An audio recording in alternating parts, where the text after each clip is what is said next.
What you doing? Ran out of space on my phone, so I'm deleting some stuff. By singing dog. By goal. I pronounce you. By wedding ceremony.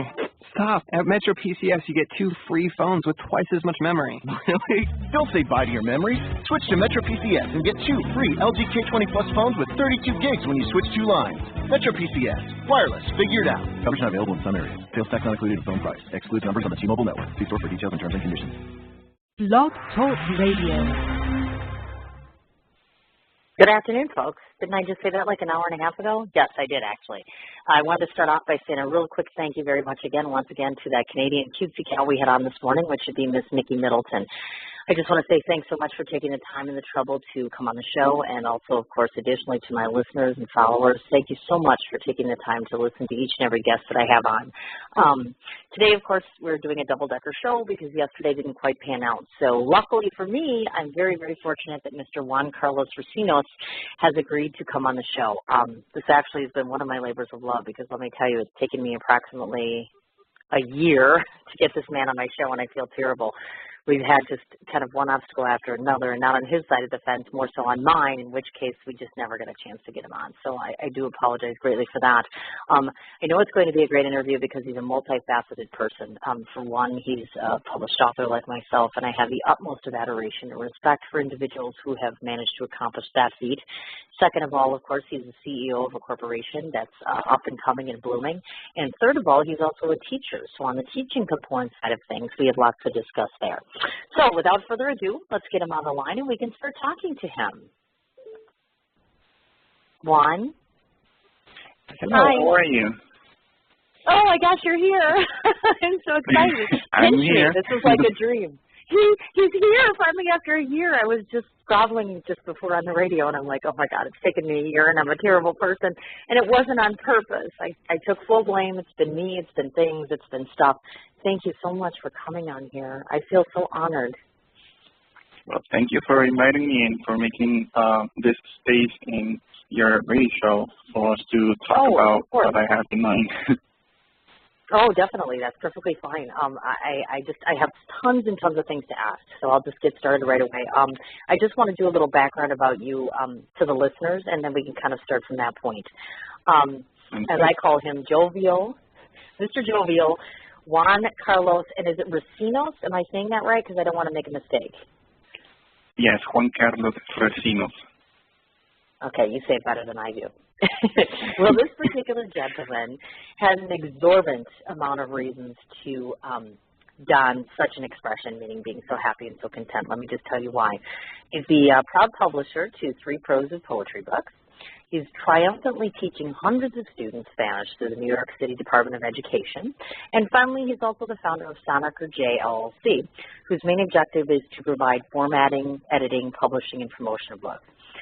So this particular New Yorker stands as a sole sibling to complete college education, which must delight, of course, your proud parents, I gather. So to start off, I wanted to kind of explore a younger version of yourself. And to those that don't know, of course, Juan was born in El Salvador, and he stems from a very humble homestead where both economy and education were somewhat lacking. So maybe you could start off by discussing with our listeners how critical circumstances help to shape your eventual life choices, as well as any advice you'd be willing to bestow upon others in maybe parallel predicaments such as yourself. All right, so I came to New York when I was 11 and a half. My mom brought me here with my brother because life there was not as pleasant as everyone would like to. So having that in mind, not having any education as in El Salvador, I had the opportunity to study or start my studies here in New York. I can say that I did not have any Spanish or English background, so it was a struggle for me to learn Spanish and English at the same time. But that same struggle kind of helped me to have different opportunities when it comes to jobs or any other opportunities.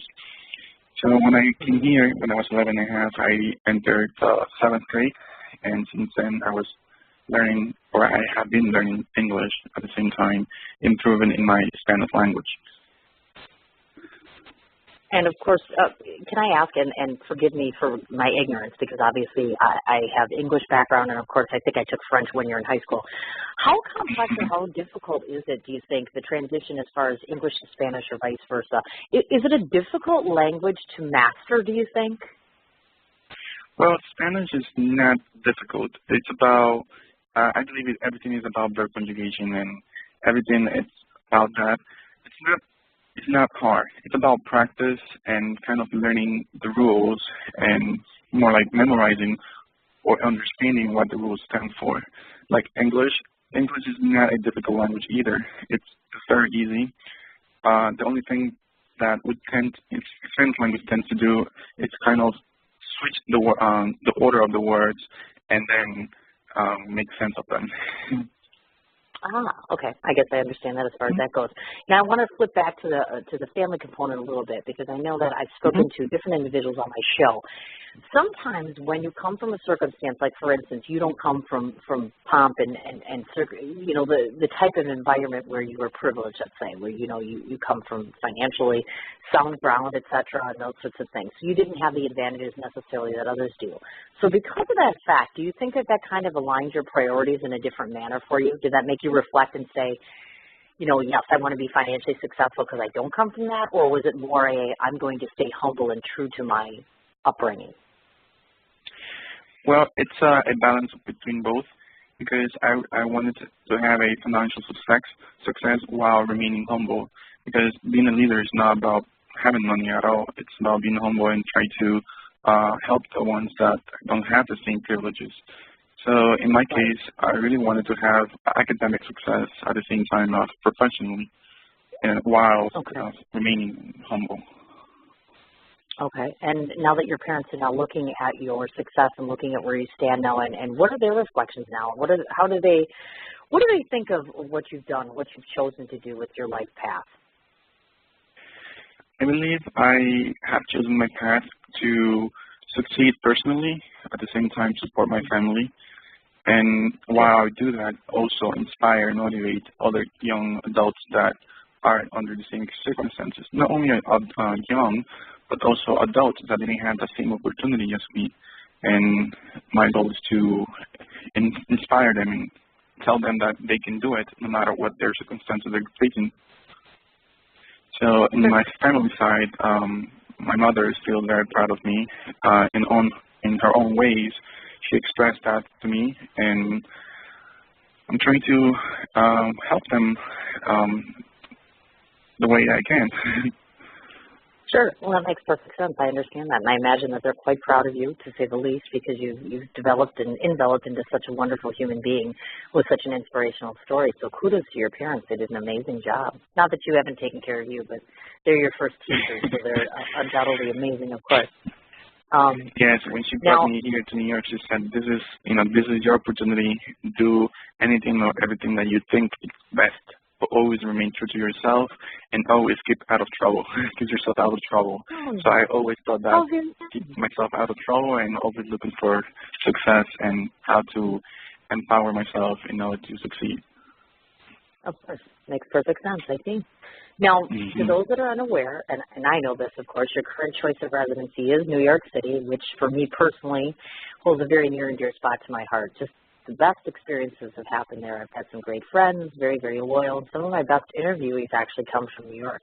So I have to say that I'm very, very partial to where you are, except for your snow. I really don't need all that snow. How are you faring with all the weather conditions there? Are you like literally calling me from like a snow hole someplace? How has it been there? Well, the past 2 days the weather has been a little warmer, and the snow is, well, it's not longer snow, but ice is melting, and now we're experiencing melt. Yeah. Oh, goodness. Well, this is a good thing then. Yeah, we're at about 40 degrees, I think, here in Wisconsin. It's getting a little bit better, but it gets a little tiresome. But in New York, it looks pretty, I have to say that. Nobody got hurt, so that's definitely a good thing. I want to highlight a little bit, talk to me a little bit about the cultural differences between, let's say, for instance, like here in El Salvador, of course, because you're obviously, that's where you're originally born. If you can talk about that a little bit, as well as the level of artistic potential existing between the two countries, meaning, you know, from an artistic standpoint, New York versus the country you're from. Maybe talk a little bit about those things. All right, I have to say that I don't have much background from El Salvador since when I came, I didn't study much over there, but when I came here, I faced a very, very, how do you call, I would say it's an obstacle because the culture is very different. First of all, I had to learn the English language in order to be in the culture, be adapted to the culture. Right. And also the weather condition is different. Over there it's tropical, and here is just 4 different stations. So that also has an impact in my life. Aside from that, the different culture that New York City has is very, very wide, and that's what makes New York rich, because we interact with different cultures, and we have to be aware of that. So that also kind of influenced the way that I am. You're surrounded by different nationalities, let's say. It can be Hispanic or Latino nationalities, but also different countries. That also kind of made me aware of different diversity. That's what is that, the diversity that I see around the city. Gotcha.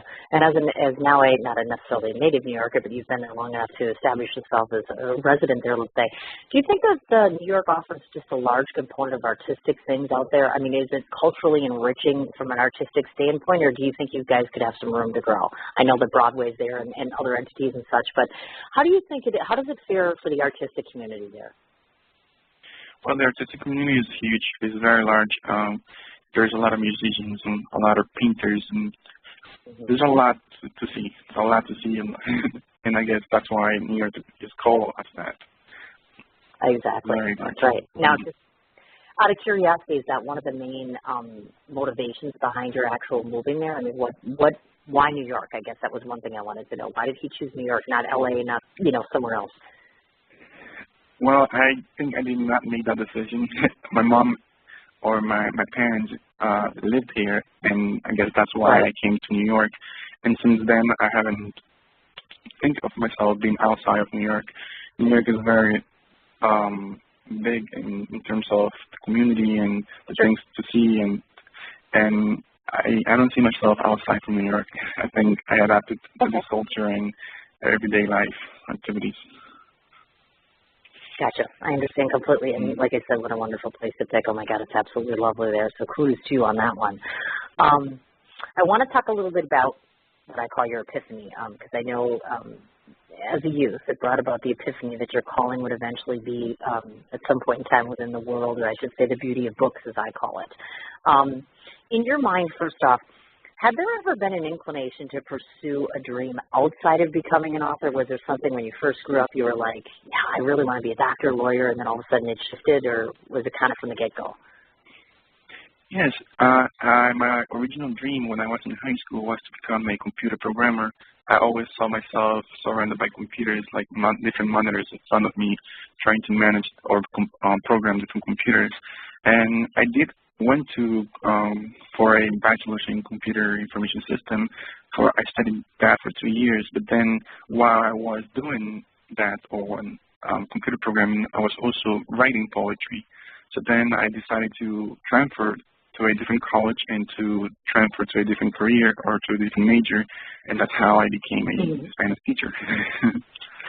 That's exactly. We're going to get into that, as a matter of fact. I know that sometimes, people wake up one morning and they don't always think, oh, I'm going to be a writer, I'm going to be this or that. Some of us are just kind of ingrained into that, of course. Now, you were once quoted as saying, and this is a direct quote, I am in love with books. So in your personal opinion, maybe, tell me what draws you into reading some of the classic masterpieces that you pick and decide, okay, I'm going to spend some time reading. What for you is that breaking point where you say, yeah, I want to read this, I want to know this? It has to do with the teachers I had in high school, and I always go back to high school because that's when I felt that I was actually learning. My Spanish teacher, she always motivated us to read those big authors, and of course, also in the English classes, I was also encouraged to learn and to study those big authors, and from there, I kind of inspire myself to read more about them and see what they had to say. Okay. I gotcha. Now, as far as, and this the audience probably doesn't know, but I did my homework and I sneak peeked on you and I went behind your back to try to research you. So just so you folks know, Juan is an actual avid fan of the works of both J.K. Rowling and Stephanie Meyers, which kind of surprises me because I'm like, there's your Twilight and then that's your little Harry Potter. Question for you, what elements of their particular works attracts you to them? I mean, you know, typically that's usually been, actually, to be honest with you, a teenage-based type fan thing. So why them? What do you appreciate about their writing? It's about their imagination, how they can come with a story that connects with previous mythologies. For example, Harry Potter implements a lot of different ideas from different books or from different times into a very unique story. And also the technique that J.K. Rowling uses on them, it's also amazing. That, as a writer, I find that very impressive. And also the world record, you know, breaking how much kids read nowadays is also impressive. Sure. So it's just the imagination, how big the imagination is, and how J.K. Rowling was able to manage to write a book, and from there 7 books, and the decisions that she had to make in order to start there. It's very impressive. Definitely. I agree, 100%. So just out of curiosity, and this is a really major question, are you Team Jacob or are you Team Edward? I would say I'm Team Edward. Ah, I like him already. See, Juan just got two thumbs up in my kitchen. I'm like, he's a Team Edward guy. Awesome. Yeah, I absolutely love it. I think it's wonderful. And I think it's inspiring for, on the teenage side of things, like especially, I have a daughter who's 18 years old, and she's, you know, just insane for Twilight. And it's refreshing because it isn't all about all sorts of nudity or violence or vulgarity. It's really refreshing to see that sort of prose come to life on screen and in a book, and it's inspiring. And I don't think in a negative way, which is absolutely wonderful. Which kind of leads us right into the next question. Is it your personal hope that everyone will fall in love with your particular books or your pieces of writing, or at least take away a message from within the course of your works? I would take the second one. I always write with a message in mind, a message I would like to transmit and send out. And the message is always about empowering.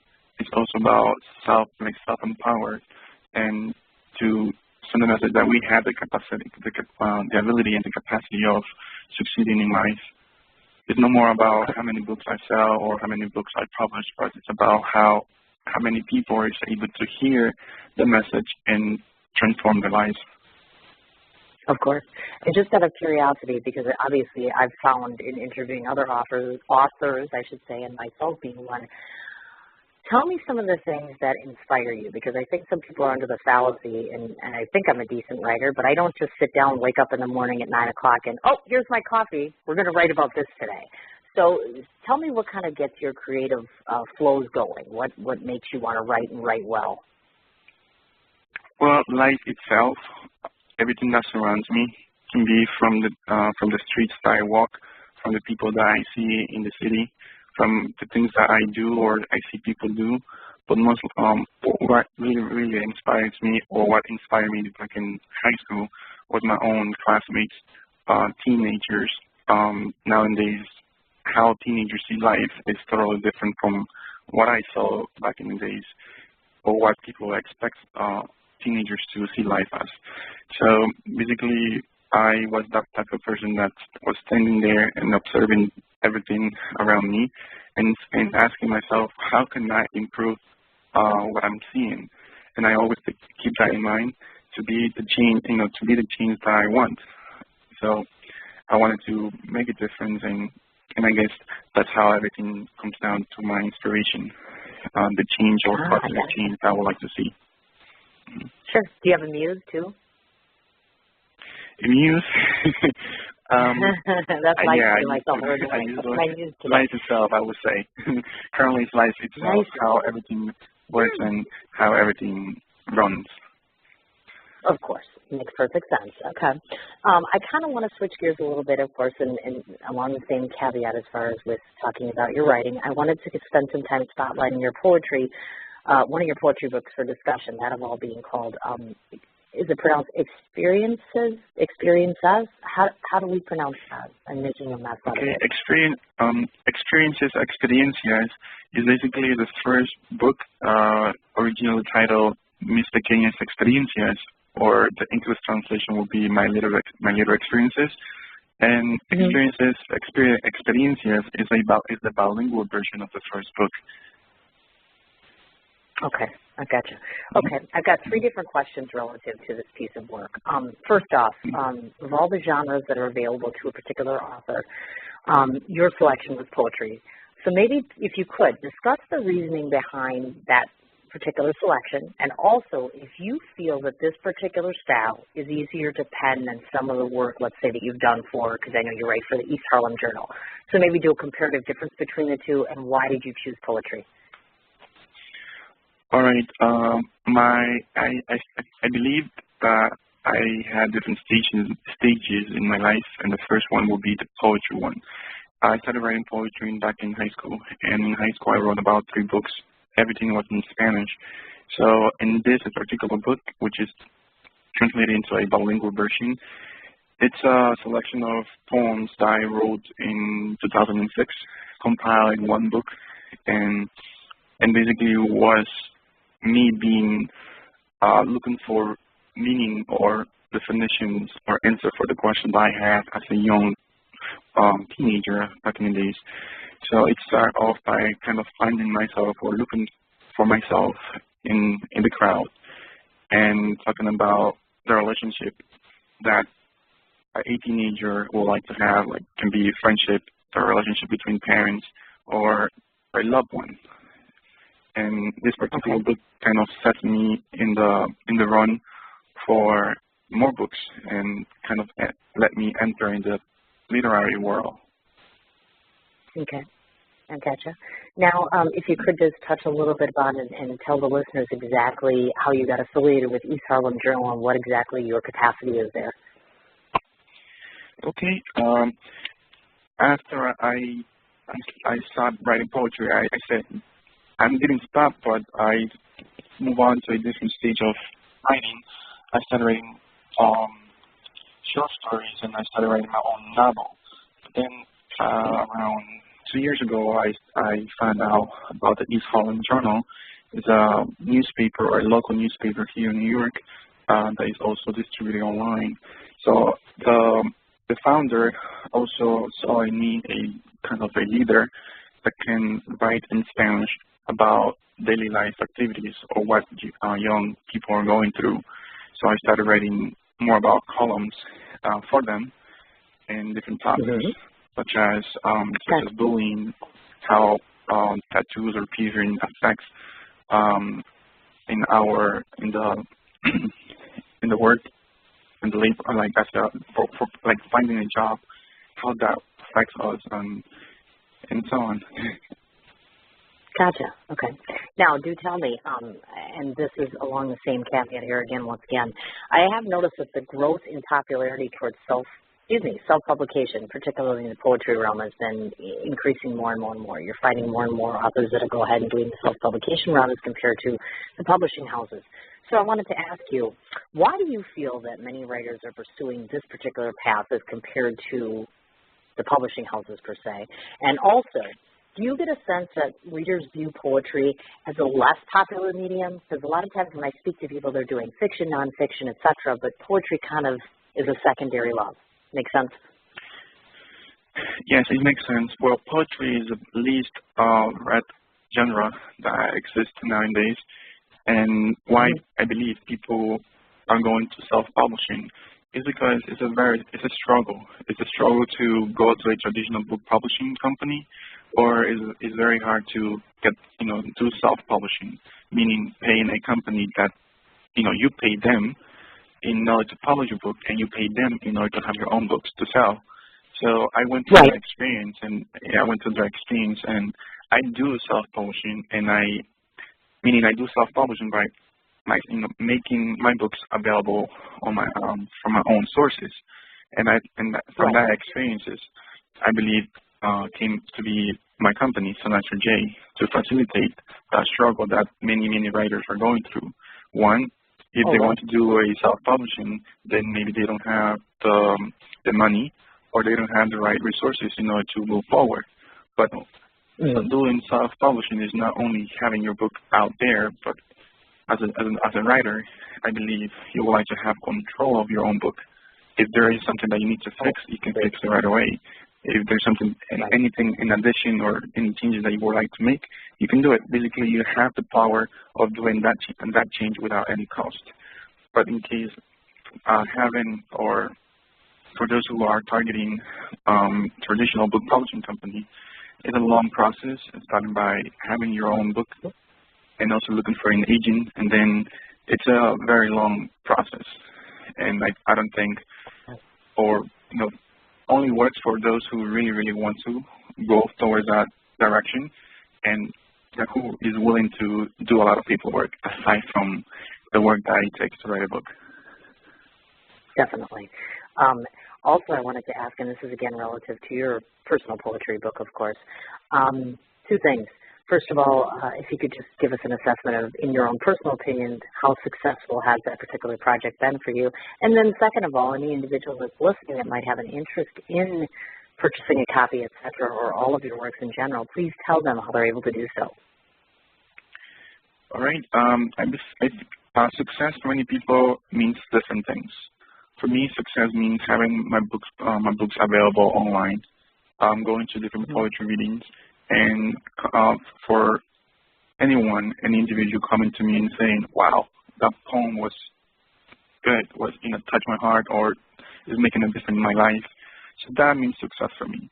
I'm that type of writer that I like to write and kind of don't like to say, okay, I have a book or write my book. So it's out there. Anyone that would like to ask for me about my books, I say, well, it's available online. It's available in Amazon and everywhere that you can find a book. Now I'm going to have them available in my website, which is part of the business that I created last year, SonicerJ, LLC. So again, success means different for many people. My success for now is having the books out there and little by later talking about them, which I'm going to start doing. And you're doing quite well, I have to say. I'm less nervous now than I was a half hour ago when we started. Kind of like in awe of them, like, I'm not worthy. He's such a success. Goodness. So let's talk a minute about some of the fans and the followers might be unfamiliar to the studious side of yourself. So let me just cite the following. His high school honors, of course, stem from Long Island High School. CUNY City Tech provided the teaching of computer information systems to Juan. Your college was whereby you solidified studies in Spanish education. I also know that New York University SCPS managed your Master's of Science, and of course Western Governors University supported your Master's education, which is of course in learning and tech. So goodness, I had to ask myself, with all of this attention to academics that you've done in the past, doesn't it just seem strange to anybody besides me that now you find yourself actually teaching yourself, being a teacher at Scholars Academy? I'm like, gosh, you spent all this time in school, now you're right back in school at Scholars Academy, of course, teaching. So I thought to myself, isn't this a little strange? I'm like, wouldn't you want to get away from the school and not go running back into it? You see what I'm saying? Yes, I understand. Yeah. But I wanted to ask a couple of different points on that. Okay. Oh, I'm sorry. Go ahead. No, go ahead. No, go ahead. I would like to listen to the questions first. Okay. All right. There's a couple of things to cover. Maybe you could delineate for me some of the rewards that you've gained from teaching as compared to, like, for instance, the writing component of things, or, of course, being the CEO of your company. So if you can cite for me some of those rewards that you gained specifically from teaching, and, of course, tell me, of course, what you yourself appreciate about the Spanish language. Okay. Well, before I answer that question, I would like to say what I wanted to say before. It's true that I've been in school for forever. I've been in school since I came here, about 13 years old, about 13 years already. So I don't want to run away from school because I believe in education. I believe that education is the key for success for everyone. And without an education, many people won't find success. There are a few that, yes, they drop out from high school, they drop out from college or universities, and they're successful. but there are only a few. So success doesn't mean that, okay, I'm going to drop out from high school and I move on my own. Many are gifted with different talents, and they don't need an education, like officially being in a classroom and study. However, I believe that the foundation for success comes down from education. So myself, being a Spanish teacher, which is my second year already, I find that I'm motivating, I'm inspiring, and I'm changing the lives of students, in this case, seventh graders, about 11 and 12 years old. I feel that I'm making a difference in their life. Education is everything. Education is knowledge, it's power. So I appreciate the Spanish language because it's very rich in terms of the history, the culture, and the importance of in today's society. Being bilingual means having different opportunities, and I myself found that I'm bilingual and I have many opportunities, and I still receiving offers to teach in different locations. But I'm at Scholars Academy because I believe in the power of family and community that lives in there. So something that I take away from teaching, it's not the money. It's always not the money, and it's about it's my students that, in other words, we tend to call them our kids. So a teacher always going to refer to the students as my kids. And when we see when a teacher sees success in a student and the will to learn and the will to make a difference in their lives, the will of not being when they want to be better, when they don't take a 95 as their grade, but they want a 100. So that is what motivates me every morning Monday to Friday to wake up, get up, and be at my job. The will of they wanting to have an education because they want to become someone in life. How wonderful is that? Isn't he just wonderful? Aw, that's wonderful. I like that. So this is a good thing. Yeah, I'm about to teach. I've been teaching too for a while now, and I'm about to teach seventh grade this weekend. Yeah, but this is Sunday school. That's a much different thing than I'm used to teaching. So I'm like, oh my God, I'm just afraid of them. I think they're going to hate me. I'm very nervous about this.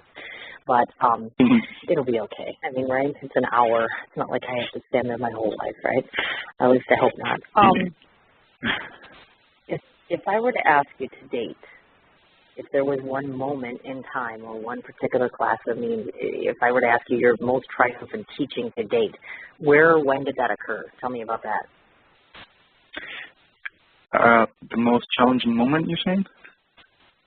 Well, just asking in general in terms of the most triumphant moments you've had to date, where you walked away from a class or taught a particular day and thought to yourself, I had this huge accomplishment, whether it was teaching to a mass audience and them getting it or them taking away or someone being inspired by you. Your most triumphant moment, teaching-wise.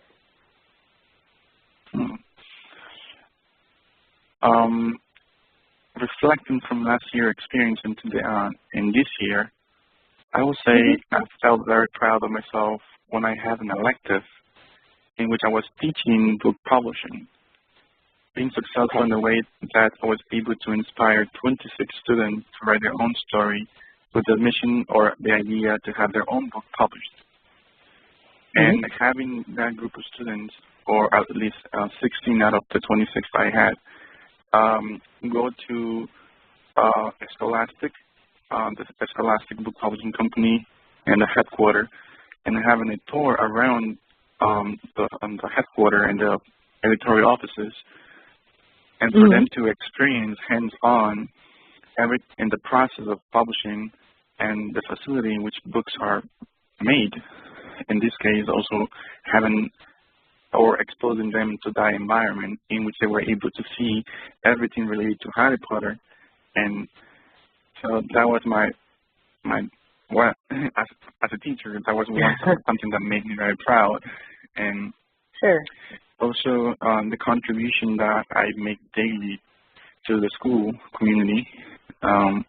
This year, for example, I earned the Outstanding Staff Award, which I was recognized publicly by the principal and the assistant principal for the contribution to the school community and the difference that I'm making in every student and every staff there.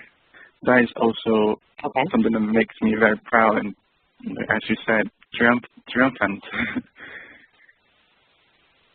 So it's a lot that keeps me moving. Would it be a safe assessment to say, would you be more impressed with yourself if you were able to be more inspiring as a teacher or more inspiring as an author?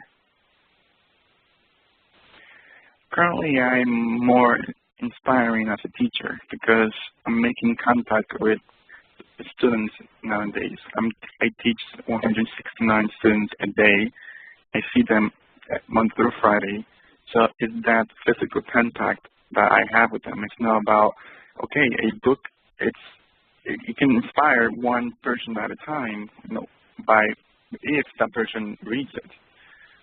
But I'm touching 164 students a day for 5 days a week, and that is what makes me more inspiring. Like, it's 33 students per class at a time, and that takes a lot, but it's also worth it because I know that I'm making a difference in their own lives, and then it's like when I see their faces, it's like that keeps me moving, even though teaching is not easy, or as people may think, teaching is not easy, and now with different policies and standards, it's making it more difficult. But when I see the students' will of learning, the will to learn, and the progress that they make daily, it's everything. It's what makes it what makes teaching worth it. It's not anything else, not the money, not anything, but just that. Sure. Oh, definitely. I understand what you mean. And don't give yourself too less credit. You're inspiring just being you. That's just my assessment. Next question. One of the truest statements I've ever made has been that each and every person I call a celebrity is someone that gives back both personally and professionally. Now, I know that you graciously have lent your time, your hands and your heart to the Hispanic Latino Book Fair, I should say, on a yearly basis. Are there any particular charities that are close to your heart that you feel need more focus or don't get enough focus, or something you'll involve yourself in later on? Can you please repeat the question? Oh, sure, that's fine. Like I said, I know that in the past that you've lent your time to the Hispanic or Latino Book Fair, I should say. Are there other particular worthy causes or organizations or charities you'd like to align yourself with, meaning business-wise or otherwise, down the road? Okay, outside from books, or in this case, the Latino Cultural Center, which we host a book fair every year. Outside from that, I like to support organizations that have to do with empowering youth or adults to make a difference in their own lives. It can be academically, it can be professionally or spiritually. And I think that's my mission as an individual, to be a role model to those who are in need, or for those who did not have the opportunity that I had. So currently I don't have any other organizations in mind, which is my job or is my homework to find those organizations who have the same vision as I, and kind of partner with them and collaborate as much as I can. Especially for, let's say, charities outside from the United States, can be in my home country, to support education, to support health for those who are in need. So anything that has to do with the betterness of people, or in terms of health, or academically or professionally, that's what I'm looking for, like, to keep moving, because I envision a better community with people educated and living a better life than like currently live, in different terms. Right. Very nice. That's my contribution back to the community. Right, of course. Now I want to kind of flip sides again, of course. Now, You are a one-time star of CNN Espanol. If people don't know that, of course, you have been on that program before. And like he's not famous enough already, right? Like with everything I've talked about so far. Now, he went on to purge forth to found, of course, the illustrious entity, which is SonicerJ, LLC, the publishing and media company that we had mentioned earlier, and that initiated as of July 2013. So I wanted to ask a couple of different questions relative to the business itself. I know at present that you are working on editing your very first book for publication. So this kind of prompted a few topics to discuss. First off, as far as the company goes, when you're deciding upon which particular works to take on as a company, is this particular choice made by yourself and your board of advisors, or tell us exactly how you determine who you're going to work with? Okay, before anything else, the goal here is to facilitate the publishing process for anyone who would like to publish a book. It can be any genre. I'm not right now. I'm not like choosing only to publish poetry or fiction, nonfiction, but anyone that has that dream to publish a book. So when it comes down to select any work to be published under SonicerJ LLC, is basically seeing whether it kind of meet with the vision or the mission of the company, which is to empower people worldwide in terms of academically, professionally, and spiritually. But also, if I notice or if I see that the book is, let's say, well written and it has a message or a positive message to the community, or that will make an impact on the reader, then that's how I decide. Editors and the board of advisors also are here to make that decision, but the ultimate decision, I'm the one who currently make that decision. So for say I received different, like the first book that I received, which I'm working on, it's about it's fantasy, it's fiction, and is ideal for young adults. And I'm taking that book to be published under SonicerJ because it's inspiring the community or the reader, or it's also bringing the cultural aspect of Guatemala.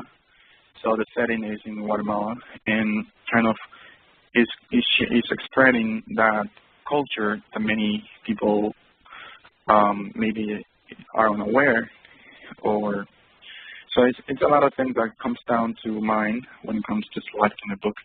But right now I'm basically open to any book, any genre that can be published under SonicerJ. But it can not only be a book, it can be a poem, it can be a short story, and that's when it comes down to the e-magazine. So I have a lot of flexibility right now. Gotcha, of course. And now maybe explain to us how your particular firm will vary from some of the other publishing houses out there. What differentiates you between someone else? Okay, what differentiates SonicerJ from another company is the fact that I believe, or SonicerJ believes, that the writer shouldn't be paying for their own writing. They should be paid for their publication. So SonicerJ basically facilitates that by acquiring the book, editing the book, formatting it, and making sure that it's ready for publication.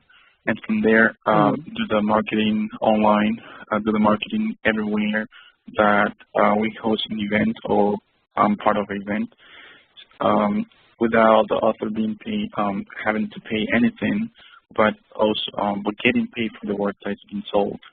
Currently, I don't work as a traditional book publishing company, or SonicerJ doesn't work as that, but it kind of aligned with the print-on-demand business now, because I just recently founded SonicerJ, which was in August 30th, 2013, and I'm still growing. SonicerJ is still growing under a understaffed team, but the team is well prepared and with the same mission of facilitating that publishing or publication process for any writer. Sure. Now, as an author yourself, maybe speak to us as to, and this is just personal opinion, in your mind, how either partial or impartial you feel that publishers are to authors on the basis of two facts: social status and ethnicity, meaning, you know, are they favored or non-favored? Are they showing prejudicial, you know, partiality to certain individuals just because of the fact of celebrity status, let's say, or they're a particular, you know, culturally, they're a particular race or this or that. Do you know what I'm saying? Okay, I quite not understand the question, but can you kind of... Well, I'll give you a perfect example. Like, let's say, for instance, you're a publishing house, and somebody, for instance, like, let me see, who do I have in my show? Okay, one of the Real Housewives. The Real Housewives franchise on Bravo has become quite successful. So a lot of times people will recognize them as being social celebrities or celebrities themselves. So do you think that typically a publishing house will lean towards individuals like that, for instance, because they know they're already a celebrity, or they are, you know, again, sometimes, you know, individuals that are publishing houses only want to deal with people that are of a certain particular race, et cetera. Do you find that to be the trend out there, that that's what gravitates, or no? Well, publishing companies can be self-publishing company or traditional publishing company looks for that. Right. They look for the dollar sign. Who is going to bring money to the company? And that's what aparts me from them. That's what makes SonicerJ different. Because, again, there are a lot of book publishing companies out there that is looking for money or looking for success. And why not having an author that is already popular? So SonicerJ basically starts from the bottom up, helping the writer to publish. Let's say I don't have any writing experience, and I go to SonicerJ. SonicerJ is going to understand that, and also me as a writer, as a person that don't know anything about writing, but I have a story to tell, a story that is going to make a difference in people's life, then SonicerJ can provide the service of writing the story for that person. So SonicerJ is not looking for any celebrity. And if it does come, well, great. But basically, SonicerJ is looking for the opportunity to make a writer's dream come true. It can be a person that is not known at all, but has a story to tell, and which will make a difference or will make an impact. So it's a trend out there. It's in every business. Every business wants to succeed financially. They don't want to. They don't want to have that unsuccessful story to tell. But SonicerJ is that it's like it's not afraid of failure. Out of failure is success. So I'm going to focus in making the difference in the writer's part of view, because myself as a writer or as a poet back in 2005 or 2007, I went through that process. I was so happy and so proud of myself having my first book, and then I went through self-publishing, which I ended up paying a different company for that, and I paid a big amount of money to be published, and then I was asked to pay another to get my own books, and then to pay to do the marketing. So that kills the writer, and it necessarily has to be. Not necessarily has to be a celebrity. Everyone has a story to tell, everyone. And why not be that person who can publish that story? So that's what SonicerJ stands for. Gotcha, of course. And my last question relative to this is, do you think that some of the publishers that are out there have a tendency to be too limiting or too strict as it relates to what they'll accept and what they won't? Because there are a lot of publishing companies, then they have to be different. They want to be different from one another. So they have very strict guidelines on what they accept and what they don't. So let's say there is a company that only focuses in poetry, then they are only going to focus on poetry. And also the question is, what type of poetry? And there are also book publishers that focus only in fiction. What type of fiction? So there is a standard. Every publishing company follows a standard, which is the book publishing industry. Not a particular publisher, but is the industry that has high standards in my case, I follow the standard of not publishing something that it's not going to be good, meaning, something that is not well written. It has to be something that is well written, either in Spanish or in English.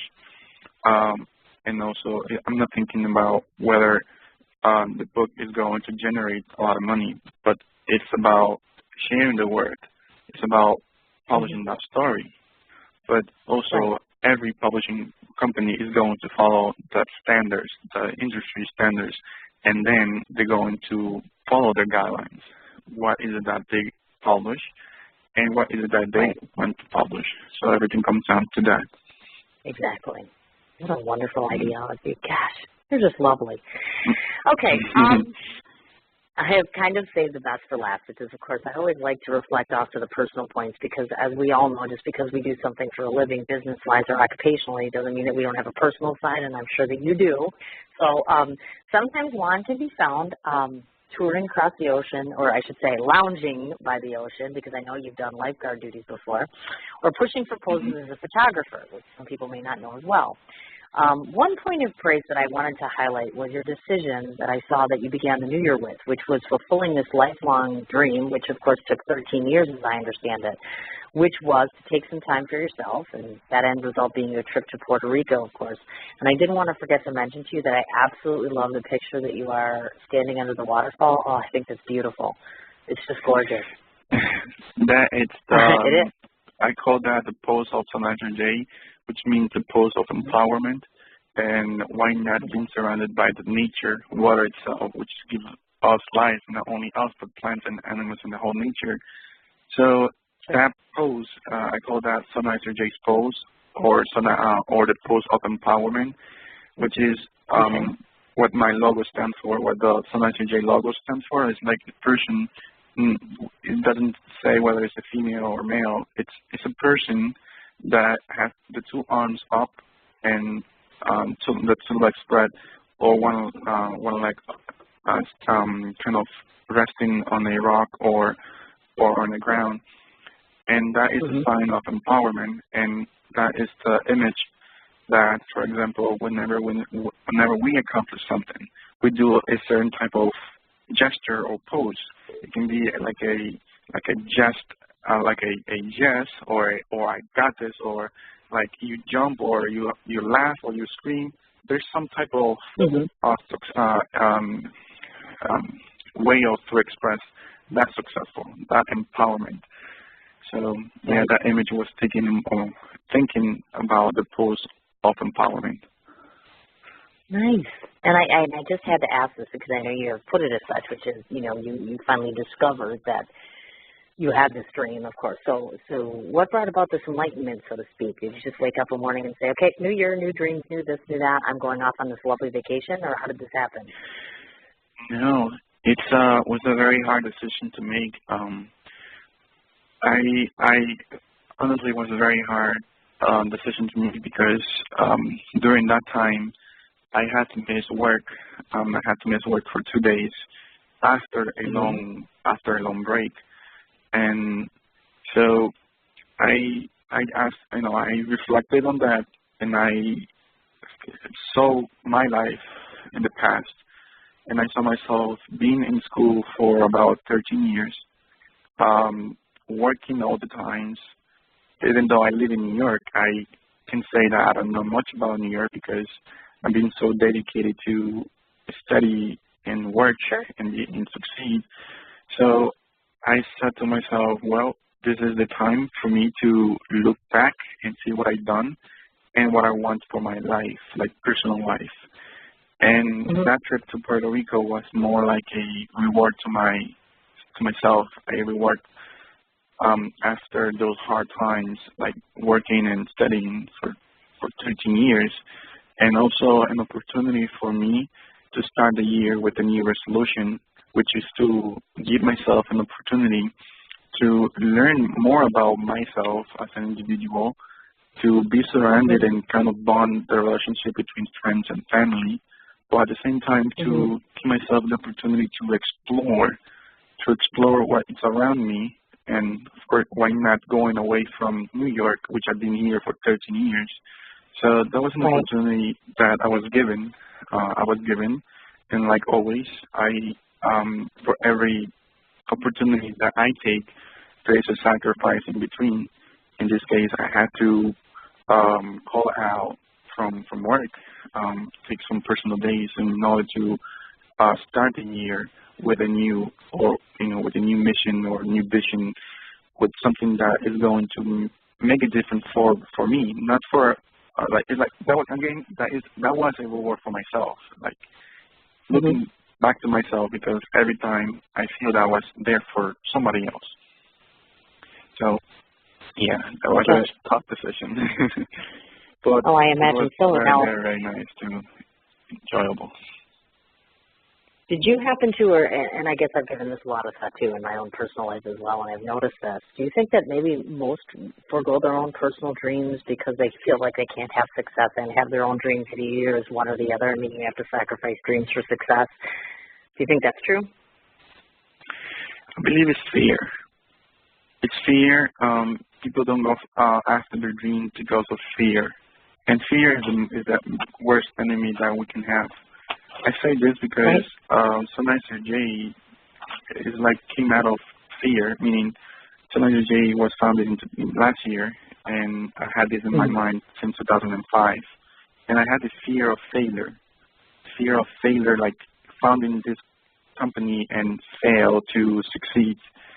So I believe many people are stopped from succeeding or from fulfilling their dreams because either one, the fear of failure, and two, maybe because they feel that they don't have the capacity or the potential to succeed, and three, they put a lot of obstacles such as, let's say, money or time and whatnot. So it's about not it's about taking action. If someone has a dream, they have to take action and be willing to sacrifice many things. It can be personal time with family. It can be sleep less, work hard once they fulfill it. Because, like I say, good things don't come easy. So you have to work hard for that. I would agree. I would agree. Before I forget, just a couple more things to go through here, and then we're almost completely done. How have I done? Have we done okay, do you think? Well, yeah, why not? Of course. Okay, well, I wasn't sure because I had told him before we went on air, I said I was crossing my fingers and my toes and everything that the questions that I've come up with and the things that I've asked you have been informative and that they have paid you proper homage. So I certainly hope that I have done that. God, I hope so. If not, I would be disappointed. You're doing an excellent job. Well, I try to focus and accentuate on the most positive parts. And when I have individuals like yourself, I'm very blessed every day of the week that I get some of the best people in the entire world on my show because they're passionate about what they do and they're very good at it and they pursue it and it's wonderful. Now, before I forget, because I always have to do these things on my show because I like to embarrass people and I like to make them laugh and smile. And in this case, I've been on the phone with you for an hour and you've smiled like twice. I'm like, you're a very serious man and extremely intense and you don't smile and you don't giggle very much. So I have to ask the $54,000 question because inquiring minds want to know, so is there a Mrs.? And then there was silence.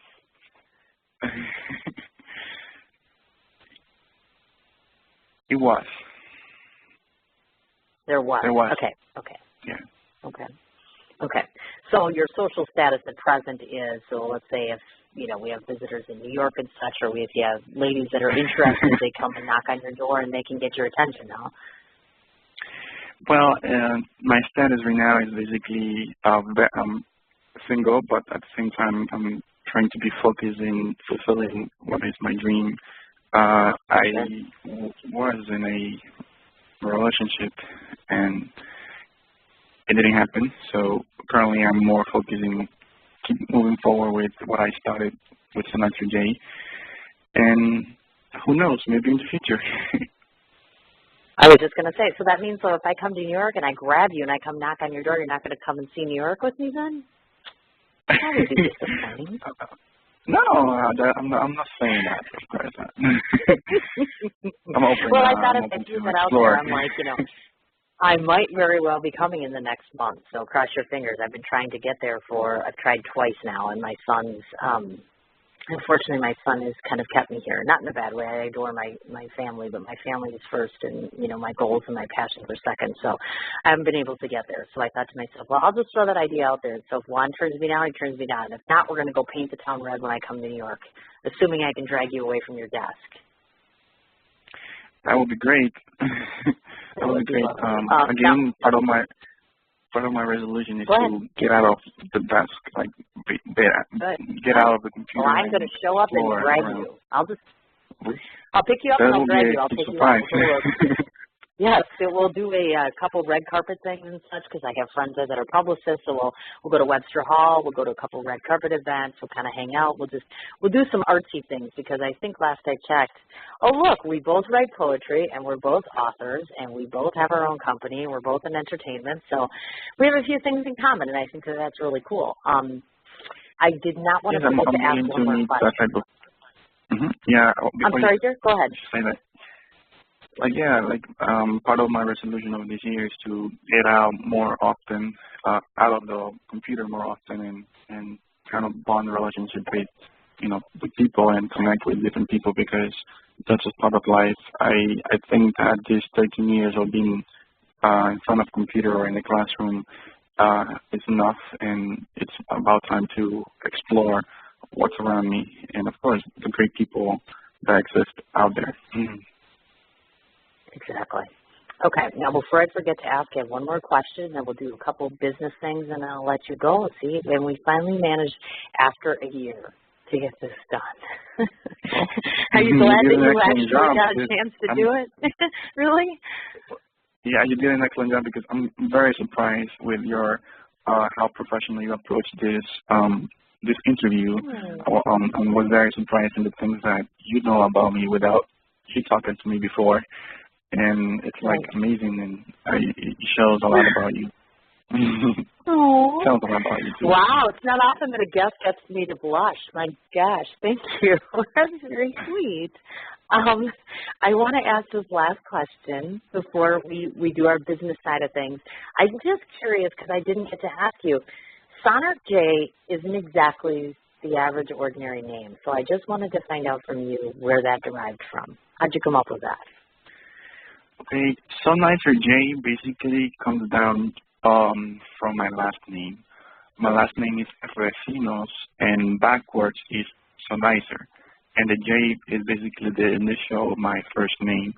So SonicerJ stands for Recinos Juan, basically. And that idea comes down, and again, I go back to high school, when I was learning about opera. Opera has a company, or at least I knew back in the days that she has a company named Harpo, and that comes down from opera. So since 2005, I've been playing with different names, and I finally decided to be as SonicerJ. And once again, Sonicer is my last name backwards, Sonicer, or Recinos. And the J is for Juan, which is my first name. Ah, look at that. See, I knew there was a method behind your madness, so I had to ask. Yeah, look at that. I think it's about creativity, and that I believe artists and writers and poets come down from. They have to be, or at least, you know, kind of be more artistic and original. Why not using what you already have? Why not? Why we have to reinvent the wheel when you already have what you need? So I have my last name, which is Recinos, backwards, Sonicer, my first name Juan, and the J. SonicerJ comes down from my beginnings. Look at that. How impressive is that? Now I have the answer to my question. I feel much better now. I'm impressed because I was like wondering what was the story with that. Okay, I want to throw out a couple business things, and then we'll finish off the interview here. I want to just go through this list, first of all, and you can just correct me if I missed anything.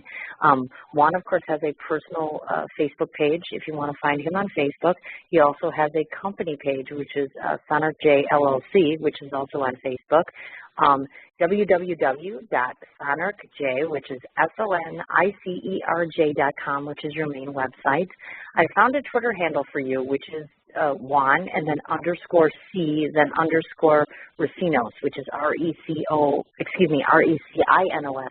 Any other place where people can find you, social media-wise? Okay, I have been expanding myself or SonicerJ through different media sites such as YouTube, okay, Instagram, okay, Twitter and Facebook, and other social media that is going to be on the main website, which is SonicerJ.com. My personal profile, as Juan Carlos Recinos, it can be found on LinkedIn. And basically, SonicerJ.com is the foundation and it's the main website for pretty much everything. But on my personal profile, it's either on my personal account on Facebook, which is under my full name, Juan Carlos Recinos, and on LinkedIn, same as Juan Carlos Recinos. But business-wise, it's like SonicerJ. SonicerJ is basically pretty much in every social media. It's Twitter, Instagram, Facebook, YouTube, well, you name it.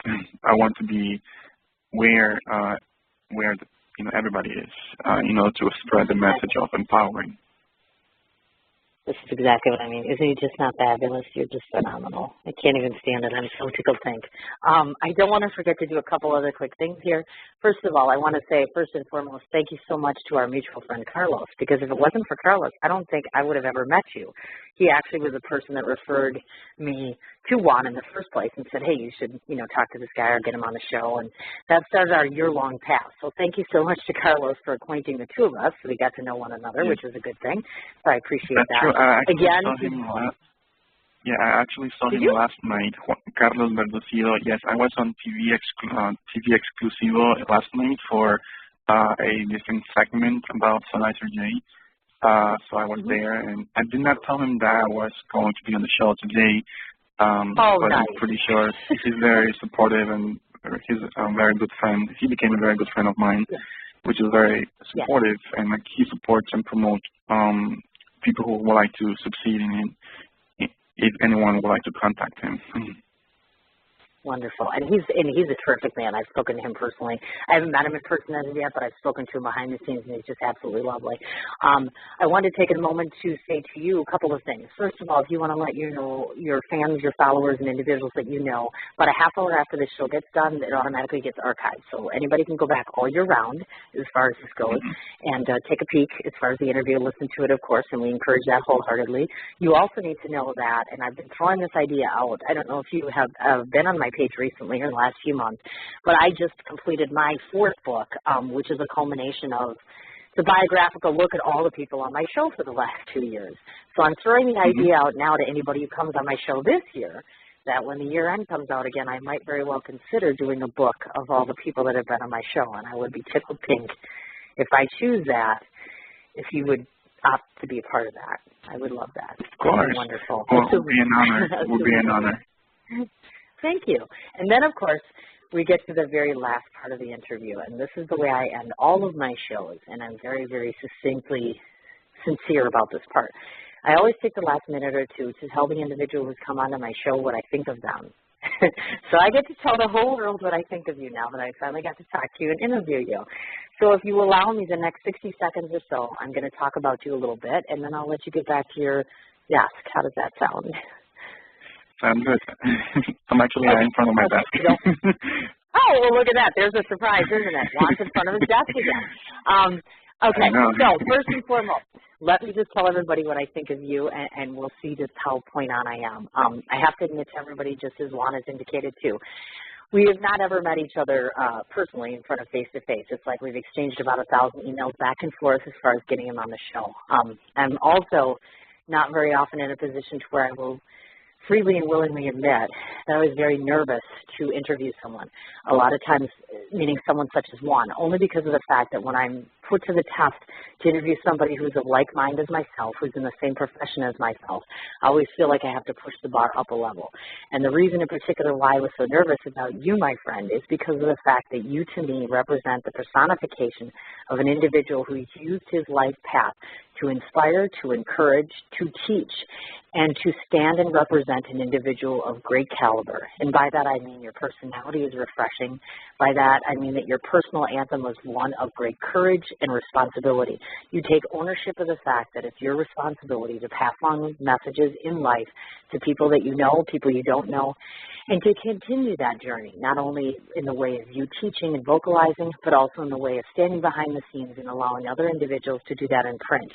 For me, there's no greater attribute that a person can have besides being respectable, besides taking their life and using that journey to matter to other individuals, to pay it forward, to be a personification of the most lovely individual.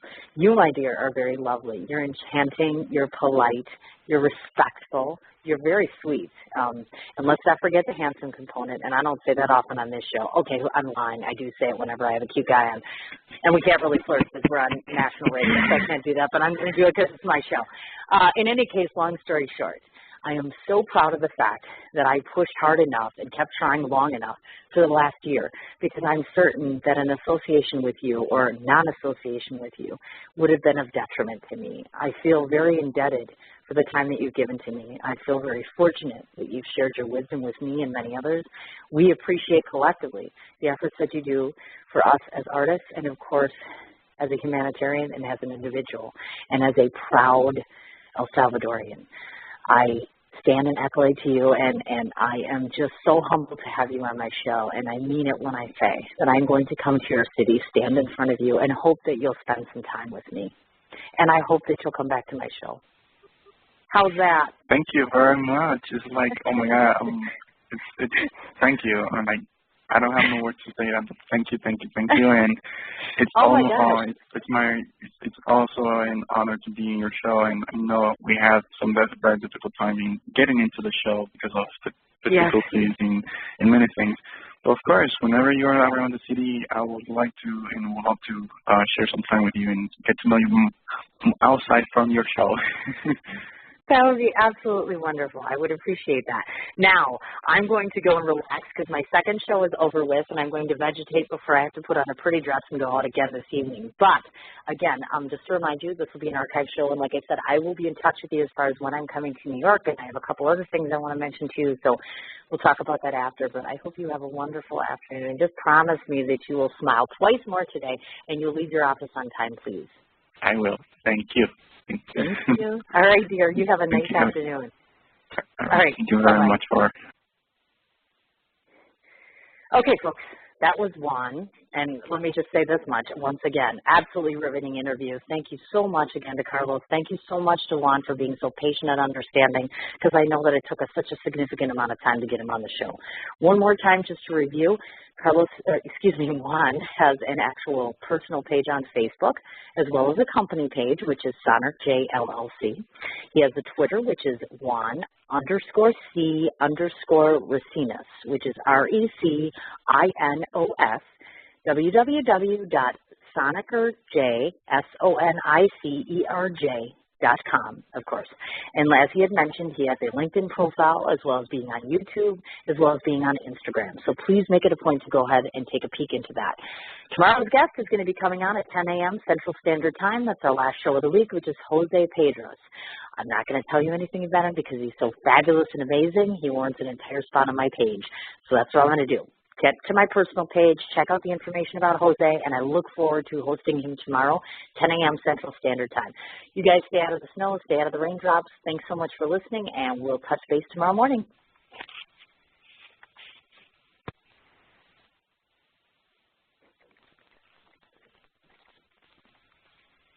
What you doing? Ran out of space on my phone, so I'm deleting some stuff. By singing dog. By goal. I pronounce you. By wedding ceremony. Stop. At Metro PCS, you get 2 free phones with twice as much memory. Really? Don't say bye to your memories. Switch to Metro PCS and get 2 free LG K20 Plus phones with 32 gigs when you switch 2 lines. Metro PCS. Wireless. Figured out. Coverage not available in some areas. Sales tax not included in phone price. Excludes numbers on the T-Mobile network. See store for details and terms and conditions. What you doing? Ran out of space on my phone, so I'm deleting some stuff. By singing dog. By goal. I pronounce you. Bye, wedding ceremony. Stop. At Metro PCS, you get 2 free phones with twice as much memory. Really? Don't say bye to your memories. Switch to Metro PCS and get 2 free LG K20 Plus phones with 32 gigs when you switch 2 lines. Metro PCS. Wireless. Figured out. Coverage not available in some areas. Sales tax not included in phone price. Excludes numbers on the T-Mobile network. See store for details and terms and conditions.